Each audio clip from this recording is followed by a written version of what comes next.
The original idea was to make a book, and now I've created something completely different from that.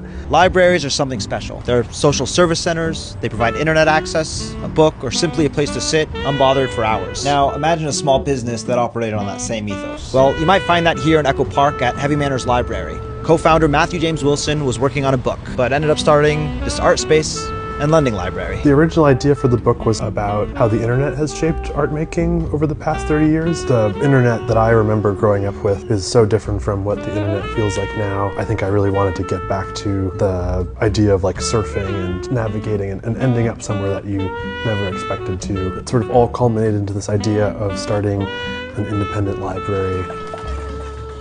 Art education is really cost prohibitive. Things that you get out of going to school can be really hard to replicate without the sort of framework of a college. The real political aspect of the space is thinking about access. Who is entitled to information or who is entitled to art and education. There's like a totally free way to experience the space. You can sit on this couch and escape the world outside for a little bit, or they can sign up for a membership to borrow the books. They've hosted over 500 events, from death cafes to figure drawing classes. Tonight I'm at a screening of experimental films made by women, inspired by Cuban-American artist Ana Mendieta. I feel like I can sometimes really sense the urgency for a place that you're practicing art and not just thinking about your career. A lot of animators have really participated within this space and really made it what it is. I think because the space is really serving a community at this point, I really want to figure out how this space can be operated more as a community versus just me being in charge and figuring out the fate of everything.